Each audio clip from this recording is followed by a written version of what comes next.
Right, so we've just had all that discussion on social identity theory, and it's now time to apply that to systemic discrimination. Now, this video I'm going to upload as a standalone clip, and if you watch this video as a standalone clip without seeing all the preceding stuff on social identity theory, this stuff will still make sense to you. However, if you're not convinced that systemic discrimination is a thing at all even, I would really recommend watching the rest of this episode, because if I want to describe a concept to you, if you're skeptical about the existence of something, and I'm trying to describe how it happens and the social, psychological intricacies of it, if I don't have the chance to explain to you all of those social and psychological intricacies, the argument is less convincing. At the same time, it's not up for debate that systemic discrimination does exist. This is not some kind of myth that a certain side of the political spectrum is pushing. It exists for a reason. And what I want to do is try and approach it in an apolitical way, and trying to explore from this perspective of social identity theory, from this general understanding of how human beings think and how societies work as a product of that, I want to explore the concept of systemic discrimination from that angle. Whether you choose to accept that, I'm aware that this is a concept subject to political partisanship. Whether you choose to accept that is completely up to you. What I want to do in Polymath is not tell you how to think. I want to present to you facts. I want to present expert consensuses. I want to try and synthesize lots of different strands of information and provide and sort of illuminate seemingly complex topics and try and shed light and try to popularize academic discussion on them to a lay audience. That's really what I want to do here. What you choose to do with that and whether you choose to internalize that is entirely up to you. But I at least want to explain the concept of systemic discrimination and how this happens. And I want to do this in the context of social identity theory. And I'm aware that that is reductive. I'm aware that systemic discrimination is a vast, multifaceted, extremely complex phenomenon. And normally in Polymath, what I like to do is take complex questions and approach them from many different angles and many different perspectives. Again, as I just said, that is really what I see as if I can get a little bit French with it, raison d'être. Raison d'être? Actually, I'm not French like that. I don't really know how to pronounce that properly. Raison d'être, I think. I'm getting wrapped away in Frenchness. The point is, that really is the point of Polymath. And I'm aware that I'm not doing that here, because I'm approaching this concept of systemic discrimination from one perspective. But what I will be doing is backing that up with lots of different statistics, lots of different facts, lots of different sort of other sources of information. So we're still tying together lots of threads to come to this answer. And in any case, I'd rather explore this phenomenon from a single angle than not explore this at all. I may return to systemic discrimination as a topic at another point. I may seek to explore it from more angles and from different angles. But for now, I'm content to just say something, provide some level of insight on what I think is a very important topic and an issue which permeates society as a whole. Now, when we apply social identity theory to systemic discrimination in terms of sex, and I am going to be talking about systemic discrimination in terms of sex or race here, these are the two examples I'm going to be giving. It's worth noting, however, that the social identity theory can be applied to any marginalized group in terms of systemic discrimination. Because again, it's just a theory of groups. It's just a theory of how some groups have dominance over other groups and what they choose to do with that dominance. So you can apply this to any marginalized group, but sex and race are just two very illustrative examples. And the application of social identity theory to systemic discrimination when it comes to sex rests on two basic premises. Now again, these two premises are essentially indisputable. There's so much evidence backing them up that you can't really deny them. Again, I'm not trying to tell you what to think. You can see these two premises and come to a different conclusion to them, as, for example, Simone de Beauvoir, a thinker whose works I'm going to be going over in this section, because she also thought about this kind of thing. But the two premises which I'm about to outline are indisputable. Number one is that throughout history, men have controlled society. And number two, dominant groups in society basically have the ability to shape the norms of that society. That of course depends on the degree of dominance of that group. However, if you have a group which is as dominant in society as men have been over women, you can see that the power to define the norms of that society, and we'll get more detail on that in a moment, stem from that group. When it comes to men controlling society for generations throughout history, there's much more of an elaboration on this on episode 20. There is a lot of evidence of this, and I talk about this in episode 20. Again, it's the kind of situation where there's so much evidence for this, it would be a massive tangent for me to lay all of this out. But essentially, since states began, in the 4th millennium BC, men have monopolized all positions of power. All executive positions of authority have been held by men, apart from a few tiny exceptions, for example, Catherine of Russia or Elizabeth of England. But even then, the actual governance of the country, all their courtiers, all their advisors, all these people with real influence have been men. Soldiers and the commanders controlling those soldiers have all been men. And as we talked about in episode 22, that control of military force, the control of actual force, the ability to coerce people is essential to what shapes society and how those societies are shaped. If you have coercive power, you have the power to define norms. So as we talked about in episode 20, throughout history, the power in states have been monopolized by a very tiny elite. That very tiny elite has then used that position of power to define norms about the essential importance of loyalty and deference to authority. And as we explore in episode 20, the systems of morality in society as a result were all based, until very recently, until about the 1700s in Western Europe, on obedience to authority, on deference, and on loyalty. When individuals conceived a utopia, that wasn't necessarily a case of all the individuals being happy. Utopia wasn't conceptualized in terms of happiness versus harm. It was conceptualized in terms of obedience versus disobedience. So that's a really clear example of a dominant group in society being able to set the norms of society. But again, with men, for example, just to return to that, another thing, bureaucrats throughout the history of states, and again, we're talking about the 4th millennium BC up until very, very recently, decades ago. I mean, since, for example, in the late 60s when legislation has been passed to forbid gender-based discrimination in Western countries. Even then, many positions of power, most even, are still held by men. And when we talk about the nuts and bolts of a state, for example, the bureaucracy, if that's all monopolized by men, then it's men doing the running of the country. Throughout history as well, scholars and intellectuals have almost exclusively been men. So the intellectual life, the very ideas, the people with education, because again, another thing, in society until very, very recently, when women were educated, it would be in feminine subjects such as French or needlework or household management. When men were educated, it would be things like in politics, diplomacy, mathematics, international relations, finances. All these things are what actually allow you to monopolize the norms of a country. They're what give you real power. You can't if you don't even have the basic education, the sociological education to write about the inequities in your society and to try and talk about what is right and wrong. Philosophy, for example, the vast majority of philosophers throughout history have been male. That really matters, because if the group of people who talk about morality and norms, who explicitly comprise the intellectual fabric of a society, if that's all dominated by a dominant group, you can imagine that gives them a huge amount of social power. Also, so scholars, bureaucrats, soldiers, executives, all of these throughout history have been men. This is what patriarchy is, ruled by men. It makes sense. Even before the emergence of states, so in pre-state societies are still patriarchal. So we talk a little bit about what pre-state societies are in episode 22. And essentially a way to understand pre-state society can be in terms of bands, so groups of nomadic hunter-gatherers, usually about 100, never exceeding 150, tribes, groups of a few hundred or a few thousand individuals, usually at this point practicing pastoralism or agriculture, and chiefdoms, which are stratified tribes with hereditary chiefs, and where different individuals have different levels of social status and luxury and different levels of power, where the elites in a chiefdom have coercive power over the rest of society. Now, patriarchy, i.e. rule of men, is especially prevalent in chiefdoms. It gets less and less prevalent as you move down that spectrum of complexity, but even in hunter-gatherer bands, even in hunter-gatherer societies, men are still favored in many of them. So there are many examples of this. Some of this, for example, are women who are menstruating, being forced to live in isolation in a special hut because they're ritually unclean. Also examples of ceremonies where adult men go around wearing scary masks and harassing women and children, whereas adult women never do the same thing to men. In tribes, for example, positions of leadership aren't formally reserved for men because there's no formal institutions, but they tend almost exclusively to be men.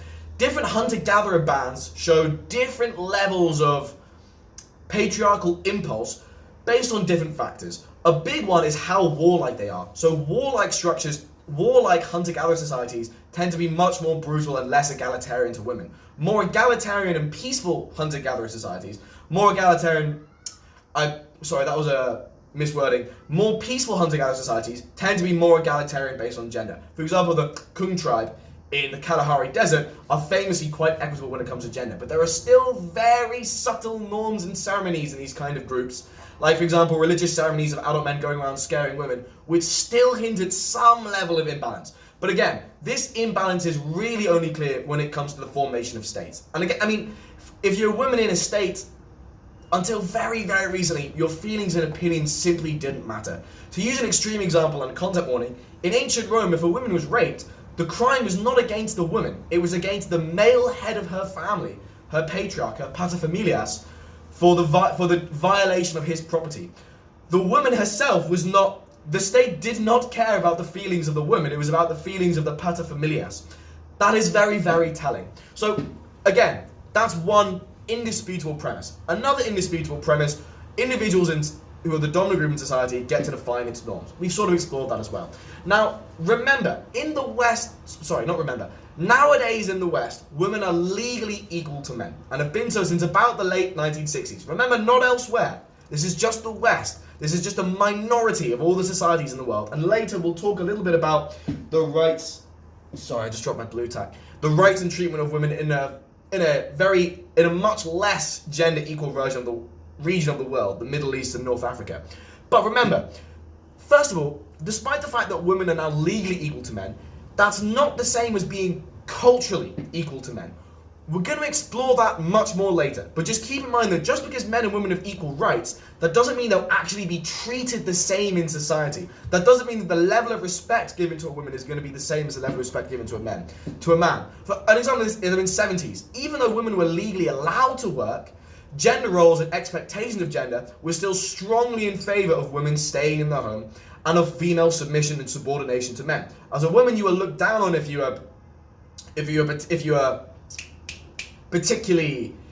protested against male treatment, and in fact, normalization of things which disrespected women, such as groping.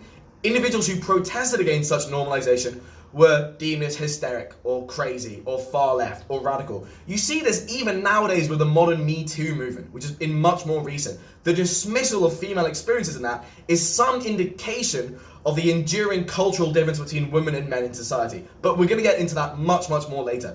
But again, the fact that women have been equal to men since the 1960s isn't really the point.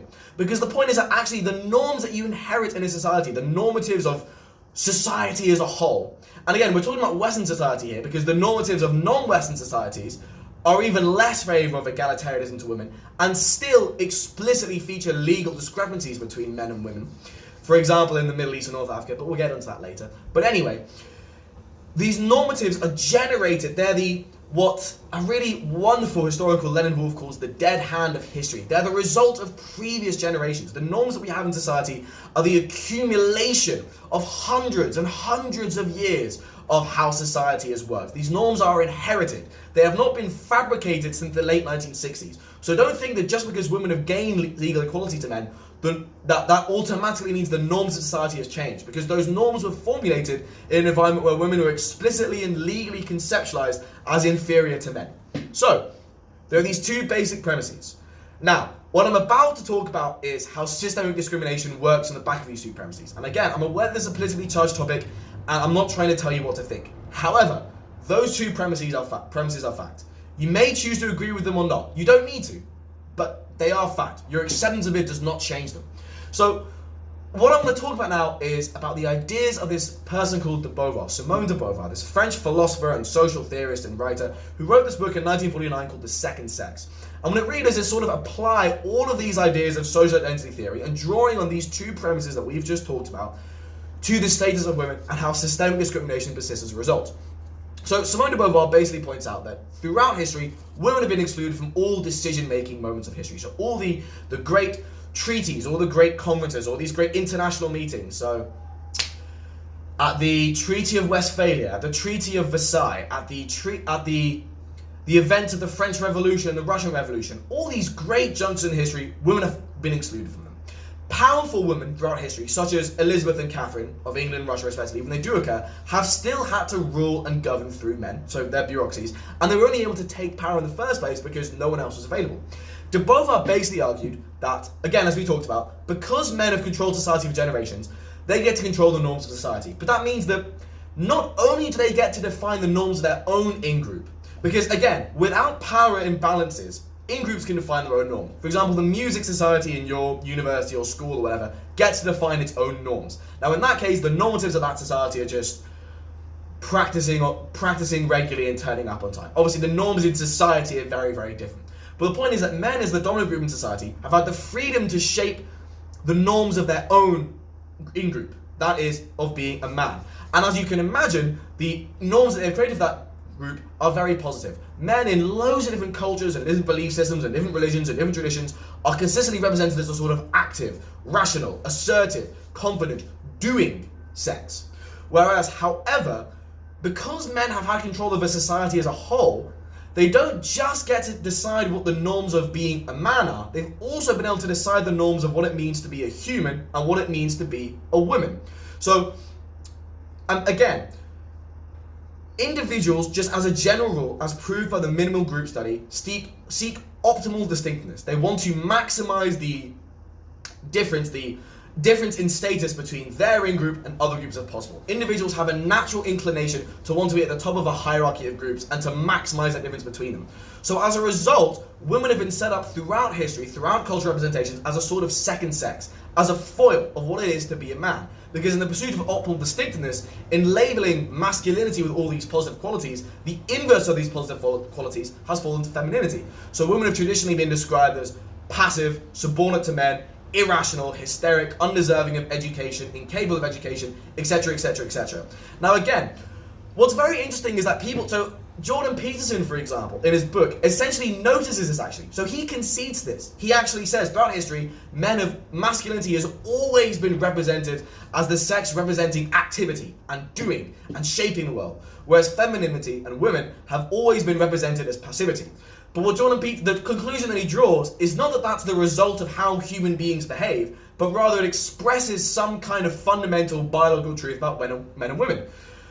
What he doesn't talk about, and what that argument naturally leads itself to, is the fact that norms like slavery, which has been a thing since the beginning of state society in the 4th millennium BCE up until the 1800s, also racism, also, for example, the treatment of women as sex objects, as I mentioned, for example, in ancient Rome, just to give that kind of rough example, a raped woman, the crime being against the paterfamilias rather than the women. Another norm throughout history is vast classism and feudalism. I say feudalism, that's just a specific form of this vast classism, but essentially deep social stratification, highly unjust social stratification, wherein a tiny minority of society has been able to do what they want to the majority of society with essential impunity. And also the normalization of that. So for example, this is all in episode 20, by the way, but in ancient Rome, so Cicero, again, content warning, this is really grim. Cicero was asked to defend a client, because he was once a lawyer. So the Cicero, the hero of the Roman Republic, was asked to defend a client.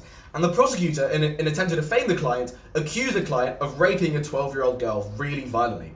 And Cicero basically said, yes, that's true, he did. However, he's a nobleman, and the 12-year-old girl was an actress. Actors, by the way, in Roman society had a really low socioeconomic status. So that was fine. He essentially used the words according to custom.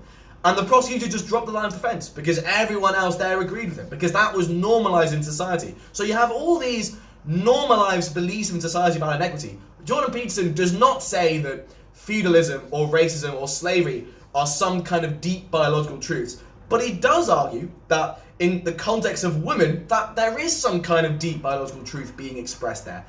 Again, a warning of the application of political partisan bias to basic interpretation of sociology and history, but I digress. Of course, every individual is biased. And, that includes myself. I am a human being. All human beings are biased. But the inability to, if you have a logical chain of reasoning and you apply it only for one marginalized group and you reject it for all other marginalized groups, you're not acting out of rationality or logic. You're acting because you have an agenda that you want to prove, and that you're interpreting sociological facts of history in order to fit the conclusion which you've already preordained.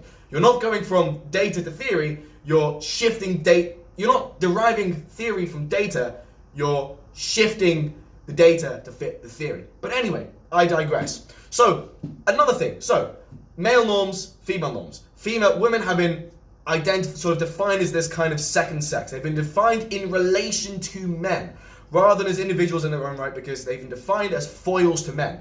But another thing, as I mentioned earlier, what it means to be a human has also been set by men. And when we associate what distinguishes human from animals, we see first of all rationality. We see the ability to reason and think as this kind of key distinguishing factor. And we also see the fact, for example, humanity's dominance in nature. Humanity, some people won't explicitly see humans as superior over animals, but there is this general idea of what it means to be a human is to be some kind of higher life form than men. A sort of life form with a greater ability to shape the world around you, a greater freedom of action, the ability to shape the world and as they see fit. Essentially, humanity, what it means to be human is conceptualized in terms of rationality and assertiveness. And as we mentioned, these are all the in-groups, these are sort of all the norms that define the male in-group. Now, social identity theory would predict this, because human beings in a group want to be prototypical of that group. We feel good about being prototypical of a group, i.e. of meeting the norms and values of a group. So it makes inherent sense that if any dominant group in society would interpret the prototypicality for what it means to be a human as what it means to be a member of their group. That is predicted by social identity theory as something that human beings inherently want to do. So, yes, exactly. So the superordinate sort of human identity of society are in fact the norms of masculinity.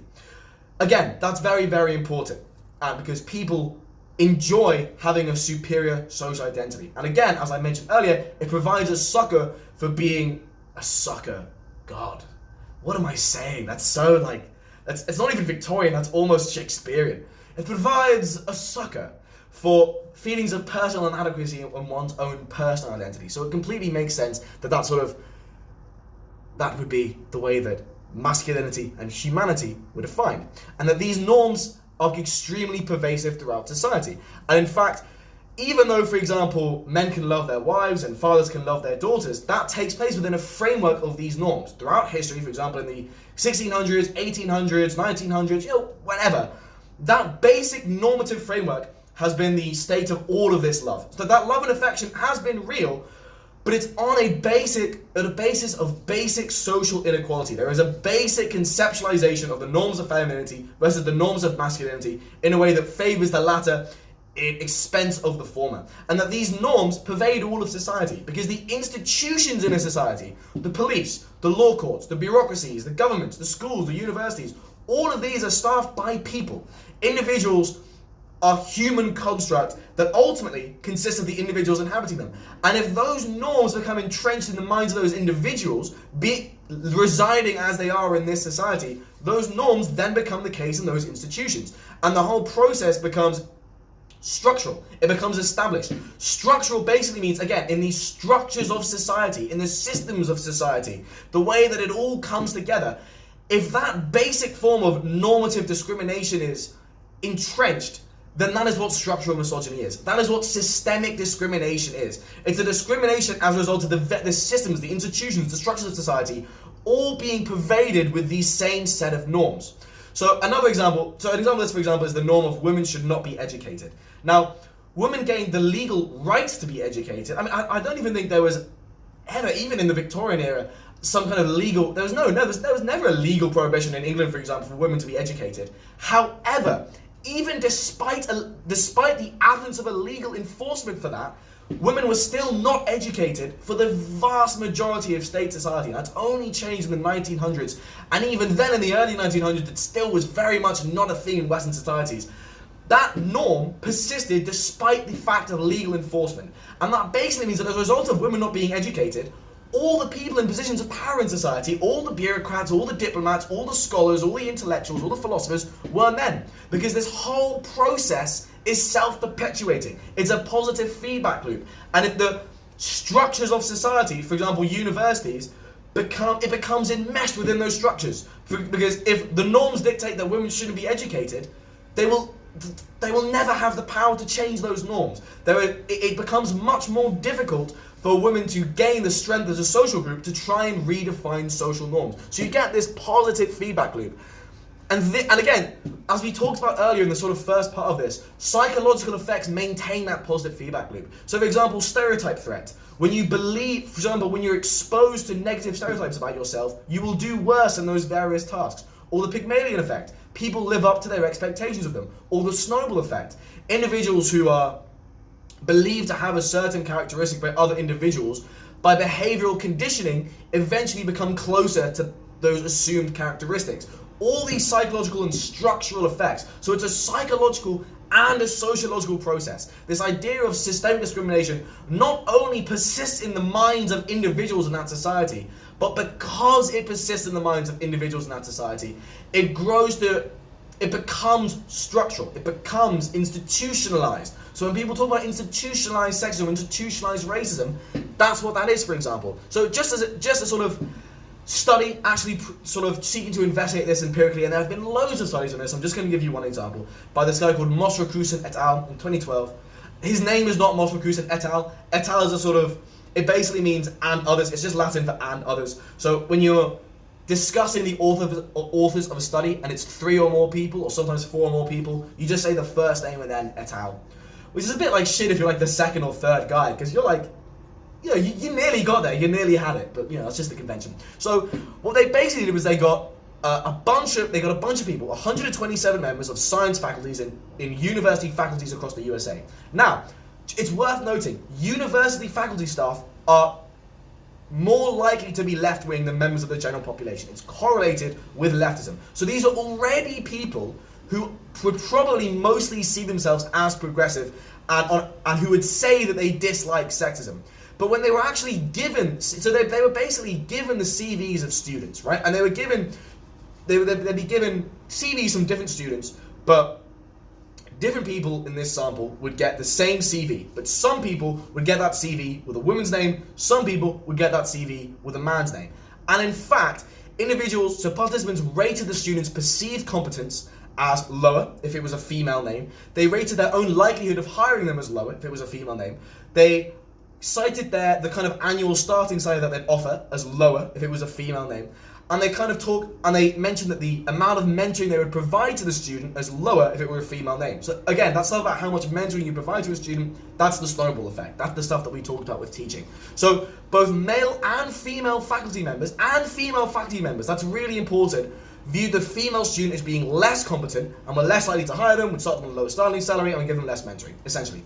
So that's really important because you can tell by the fact that these are female university faculty members. They are not this isn't a conscious process. They aren't thinking, that's a woman, so they're going to be less competent. The point is that these norms of society have become entrenched. They pervaded the psychology and the institutions of the world that we live in, and therefore they enter our heads even in a subconscious way. So there's female faculty members, for example, if you ask them point blank, they would not tell you that female employees should be given less money than men, but they responded that way anyway. Their actual biases, their actual unconscious cognition still impelled them to do that.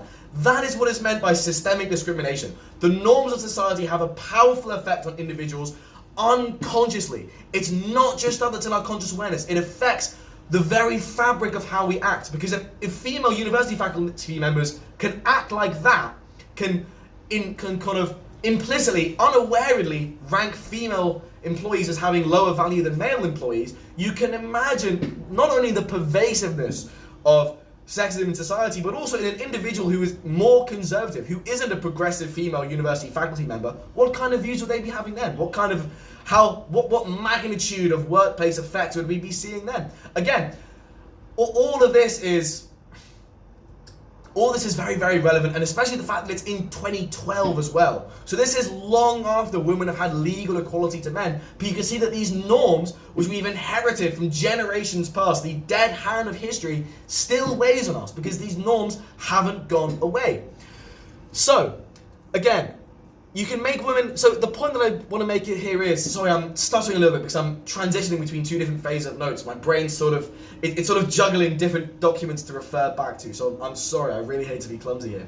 So the point that I want to make here is that you can make women legally equal to men, but that doesn't change the norms. To change the normatives of society, you have to do stuff which impedes not just into the legal sphere, but in the socio-cultural sphere. So stuff like, for example, getting women in high-level employment, showing female protagonists in media, showing media where women are depicted as assertive, rational characters. So in a way that sort of violates this schema that we have of femininity as being associated with passivity or emotionality. And again, you may not consciously believe that, But the very fact that, for example, these female faculty members viewed men and women differently in terms of employment means that these schemas on maleness and femaleness do exist, and they do exert pernicious effects which have actual meaning to how people live and the happiness and harm that comes to people. So if you want to change norms, you have to violate that schema. I know that I mentioned earlier that when individuals see information which is incongruous with a schema, for example, intelligent boxer,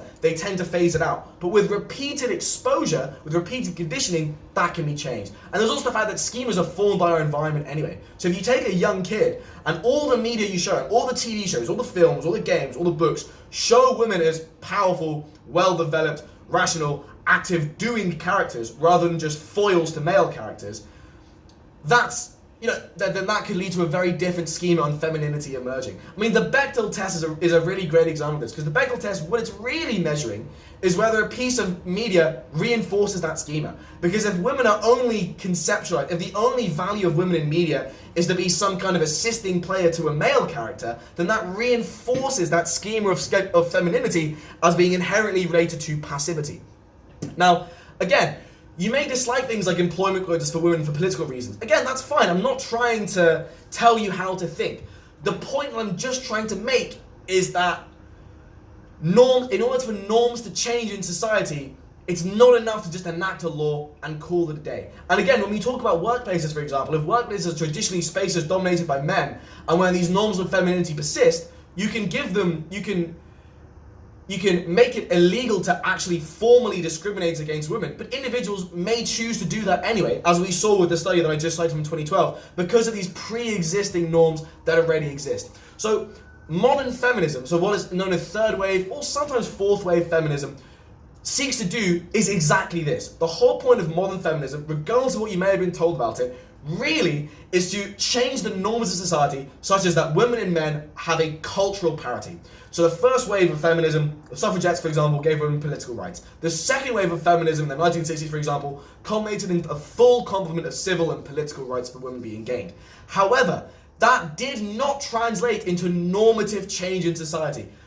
I'm just going to give some further examples of this very imminently, so just hang tight.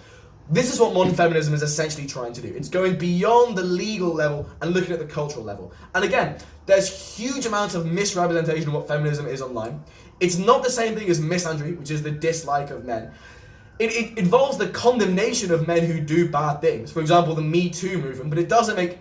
Modern feminism isn't really about making sweeping statements about males unilaterally being inherently malign. And again, it's very easy to get a misunderstood idea of what feminism really is. And this is something that I actually might do a future video on. Because again, and there's all kinds of people online who can do and say wacky shit in the name of being a feminist. But that doesn't define what the ideology necessarily is. There is an actual definition to these things. Feminism is a real political ideology. Oh, sorry, I just thought my chain was under my shirt. It is a real ideology with real meaning. There is a political scientific definition of this. That is real social scientific study being enacted in this. And again, we sort of talk about the manosphere in episode 23 online. This online space of certain subcultures praising, for example, traditional masculinity, which really involves the explicit endorsement of the norms which I've just described as of masculinity, humanity, and femininity. All the stuff which I've described. And the manosphere has different layers of virulence. There's more innocuous layers of the manosphere and less innocuous layers of the manosphere. But the whole point is it's relevant to the discussion that I'm talking about now, because they are talking about these norms. When they talk about associating masculinity with doing and learning and exercise and physical beauty and power and strength, that is what this is. It's the explicit propagation of these norms. And with femininity being established as a foil to all these things. And the condemnation for feminism in these online spaces usually involves finding some kind of individual who is acting poorly and doing so in the name of feminism, of which there are examples of it online, because there's examples of any kind of misbehavior online in the name of any kind of ideology online. But what it tends to involve really is not just the straw manning of a few individuals to stand for an entire ideology, but it tends to reject this idea of normative change in society, even if that isn't done explicitly. So it's rare that on the manosphere you'll see someone talk about social identity theory. But if we conceptualize these spaces in terms of social identity theory, that's what's going on here. It's the rejection of this redefinition of femininity as something that is active and rational and on par with men, and associated not just with staying at home, for example, and taking care of domestic tasks. Again, that's a foil to maleness. And what it means to be a man is to go out and work, and to be the breadwinner, and to make a living, and to do things, i.e. to live an actual life. Then the foil, the inverse of that, so the traditional norm of femininity has been to stay at home and take care of the household, and essentially limit the rich world of her life to within that environment, rather than going outside and doing things and earning things. So when it comes to individuals online, or just conservative individuals in general, seeking to endorse those norms, what they're really doing is maintaining optimal distinctiveness. They're probably doing so subconsciously. They're probably not thinking, yes, I need to maximize intergroup difference, but the unconscious psychological process behind that. And as we mentioned earlier when discussing the dual factor model by Kahneman and Tversky, 95% of our decisions anyway are made by system one. They're made by our unconscious self. That process is still happening, even if you're not conscious of it. So the whole point of modern feminism is really just to assert femininity as something which isn't just a foil to masculinity, and which is worthy of respect in its own right. And when we talk about cultural inequality in Western society, we see in positions of power, for example, women are still underrepresented. So in legislative chambers, there are women there, but they often won't be a majority. In fact, I'm not sure if there is any state in which women form a majority in legislative assemblies. When it comes to executives, such as heads of state or heads of government, they tend to be men. Bureaucracies and civil services, legal professions such as accountants, lawyers, doctors, scholars and intellectuals, these still tend to be men.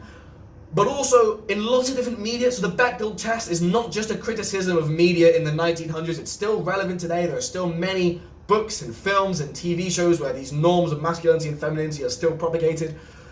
Women are still, as noted here, less likely to get a job. There's still lots of normalization of sexual harassment and sort of groping of women. So the Me Too movement, for example, really revealed a lot of that in modern society. There's still lots of dismissal of female complaints about the inherent injustice of all the stuff that I mentioned as hysterical. There's still, for example, complaints of women who dislike being catcalled as being ungrateful or not being able to take the compliment. There's still there's norms about women being deserving to stay in the home and that they shouldn't speak up against men. And again, if you poll Westerners, they often don't reveal this explicitly. However, if you use implicit measures, for example, the benevolent sexism scale, this still comes out. Of course, if you poll other regions of the world, many people will explicitly say that women belong in the home, and that, for example, men have the right to beat women if they're disobedient to them or refuse to sleep with them, etc., etc. I actually have a few statistics on that here, which I will get to in a moment. There's also lots of normalization of female disrespect in terms of boys being boys, or things being just a little bit of fun, or behaving a little bit inappropriately, or not knowing where the line is, or getting a little bit carried away. So another example of this is Arnold Schwarzenegger, who, you may not know this, but sexually assaulted about 24 women when he was younger, in often quite brutal ways. So in one of them, he repeatedly pinned a woman against the walls of an elevator and tried to rip off her clothes. He actually admitted to this by sort of saying, like, well, where there's smoke, there's fire. And he said the stuff like, oh yeah, I shouldn't have done that. You know, it was just jokes going too far. But that kind of language, the fact that language was deployed even during the admission of culpability, even during an apology, he still deployed that kind of language. That you're still, even post hoc, normalizing that. That is still language used to normalize an action. And of course we see on the online sphere, sort of online communities, this whole manosphere, you see lots of variously suspicious to like overtly hateful things said against women. So for example, another example of this is like incel communities online. Or Andrew Tate, for example. Andrew Tate's a great example of this. I talk about him a little bit more in episode 23. But when he says stuff like women don't count, or when he says stuff like women are dogs and that they should obey men, or when he says stuff like he only wants to date 18-year-olds because then he can leave his imprint on them, all of this language serves to normalize female submission, female obedience, to minimize the value of women's independent contributions and independent feelings. It all really ties in together. And Andrew Tate is just a particularly virulent example of that, but he is an example of that nonetheless. And again, the point that I was making earlier, institutions like law courts, the police, employers, social security agencies, they are staffed by individuals who may still hold these norms. That's why the discrimination that we talk about is systemic. And it's why the discrimination we talk about isn't a legal discrimination, but it's still a cultural discrimination. Although it's worth saying, outside the West, there's not even necessarily legal equality between men and women. So I talk about the World Values Survey quite a lot in these episodes because I think it's just extremely important. But essentially, it's just this sort of survey which essentially, this is a big oversimplification, sees how progressive or conservative a country's values are. And as you might imagine, the most progressive countries are those of Northern Europe. And then it's just like Northern Europe, the USA. It's got a little notification. Maximum file size reach. Oh dear. If that doesn't record all this, I'm going to be absolutely furious. But anyway. So Protestant Europe, the Anglosphere, the UK, USA, Australia, New Zealand, Catholic Europe, Orthodox Europe, Central Asia, South Asia, and finally, the most conservative region of countries in the world are grouped together. They're called in the World Values Survey, or rather in the cultural map of the world, which is this sort of graphical representation of the results of the World Values Survey. They're grouped together as African Islamic countries. And these are countries which are either Islamist, so Islam is explicitly used to inspire the governance of the country, or just in Africa in general. So that includes both Christian sub-Saharan Africa and Muslim sub-Saharan Africa. And the states in these regions, for example, the DRC, Chad, Egypt, Sudan, Cameroon, Botswana, so all these kind of countries in this region, they're either in the Middle East, North Africa, or sub-Saharan Africa. And I did a talk about women's rights and women's treatment in the Middle East and North Africa, this sort of geopolitical region stretching from about Morocco to Iran. And in it, I talk about not only the deep cultural inequality between men and women, but also the legal inequality between men and women. I'm just going to I sort of brush over this now because I don't have time to get into it fully. But in the Middle East and North Africa region, Tunisia is the only country where women even have the same legal rights as men. So women, for example, are given equal inheritance, they're given equal priorities in divorce laws and custody, and Muslim women can marry non-Muslim men. In these other Middle Eastern and North African countries, women face restrictions on their right to travel, so i.e. to leave home or to leave the country or go to work without the permission of a male guardian. They don't get to choose where to work. That has to be approved by a male guardian. And where there's lots of laws, for example, enforcing female authority and submission and passivity to men. So from Egypt to Iran, women can't legally leave their home without a male guardian's consent. In 15 countries in the Middle East and North Africa, women are legally required to either obey men, to live with them if they are required to. So even in the case of them being abused, they're not legally allowed to move out without their abuser's permission. Or they need permission to leave home, work, or travel. In Qatar, Jordan, Kuwait, and Saudi Arabia, women have been arrested or forced to return home. Women can be legally arrested or forced to return by the state if they leave their home. In Algeria, Yemen, Saudi Arabia, Bahrain, and Kuwait, women have no right to even have a passport without their custodian's permission. So we still see legal inequality here, but we also see, again, in terms of employment and in terms of women's ability to become a less subordinate social group and to try and redefine norms, participation in the workplace is a really important part of that, because being able to work gives you access to the outside world. And with access to the outside world, you can play a part in redefining the norms of society. However, whereas in the world, an average of 56% work, in the Middle East and North Africa region, an average of only 27% of women work. Only Morocco, the only country in the whole region, above Tunisia, and is Morocco, which legally forbids gender discrimination in hiring. So all other countries in the Middle East and North Africa region. Sorry if I'm stuttering a little bit, it's been quite a long day, and I'm also a little bit sweaty, which is sort of like distracting me a little bit. I just tend to get hot really easy, and it's sort of screwing with my brain a little bit. The synapses are getting a little bit sweaty. But anyway, so only Morocco and Tunisia legally forbid gender discrimination in hiring. Only Algeria has ruled in favor for equal gender wages. And so, for example, just to give you some statistics on sexual harassment and discrimination, in Egypt, which is one of the most conservative countries in the world, 99.3% of women have been sexually harassed. In Arab countries as a whole, 37% of women have experienced domestic abuse. In many of these countries, this isn't even legal. So in only about a quarter of countries in the Middle East and North Africa, there are any legal penalties for domestic abuse. So it's only seen as a crime in about a quarter of these countries. Only 11% of these countries in the Middle East and North Africa recognize sexual violence domestically as a crime, so marital rape. So if a woman is literally screaming and begging her husband not to rape her. The law just says that's completely fine. Only 5% of these countries recognize financial abuse as a crime, which is really important because financial abuse is basically stripping away all someone's monetary assets so they're completely dependent on someone else for basic survival. That leaves you completely and utterly vulnerable to things like abuse because there's just nothing you can do about it because you can't survive on your own. In Egypt, 62% of men and 49% of women agree with the practice of honor killing. 1 in 5 girls in the region, the MENA region, Middle East and North Africa region, have been married before the age of 18. About a third of Yemeni brides are actually children, so legally children. And so women who believe that a husband is justified in beating his wife if she either neglects the kid, burns the foods, goes out without telling him, argues with him, or refuses to have sex with him, the proportion of women in Afghanistan who believe this is 80%. The proportion of women in Iraq who agree with this is 51%, and the proportion of women who agree with this in Yemen is 49%. This is an example of the internalization of norms. If the norms in society are such that femininity is defined as being subordinate to masculinity, and that the duty of a woman is to be subordinate to a man, that gets internalized by both the in-group who sets these rules and the out-group who is subject to these rules. So that's really, again, when it comes to these cultural norms, a really important point. They're absorbed by everyone in society, which is how the dominance of these norms is maintained. Because even the group who is suffering from these norms often still holds them. So which is why this stuff becomes so systemic. It's why it becomes so structural and institutionalized. Because it's just accepted as a fact. It pervades the entirety of society without all women, so 50% of the population, protesting against it. So 80%, another thing, 80% of rural Egyptian women says that a husband should be able to beat his wife if she refuses to sleep with him.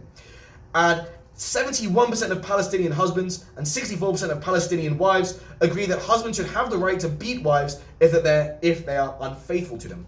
And if you, of course, look at issues in the West, for example, sexual harassment, catcalling, rape culture, misogyny, the perception of women as owing submission to men, these are all pervasive issues in Western culture. But outside the West, when cultural norms are still clearly much more punitive towards women, you can imagine what these things are like. And in fact, that's reflected in the fact that 99.3% of women in Egypt have been sexually harassed. So, and also again, if you look at basic models of happiness, such as Maslow's hierarchy of needs, having esteem and respect is a basic human need for happiness. So you can imagine the psychological toll that all this is playing on women in these societies who are subject to these much more crushing norms, and indeed women in our Western societies now where these norms still persist. So just an example of this, by the way, in Afghanistan in July in 2024, 80% of surveyed women said that they knew one or more women who had tried to kill themselves in the past 3 months. The point is, all of this stuff, all of this systemic discrimination, systemic misogyny, takes a real psychological toll on human beings. And when we talk about these issues of sexism, discrimination, and bias and prejudice, we have to conceptualize this in terms of what is the end hedonic result of this? Who is gaining from this? Is this leading to more happiness or suffering in society? And you can see quite clearly the amount of suffering maintained, sort of that has been caused by these norms, is really quite colossal. And that's nowadays, for example. That even in the Middle East and North Africa, they're still way more progressive than states and throughout human history have been. And I kind of explore this more in episode 20 about how women were just treated really utterly abysmally, and how the general burden of suffering for women every day throughout history has been absolutely colossal due to the norms and rules and laws of society. However, more on that in episode 20.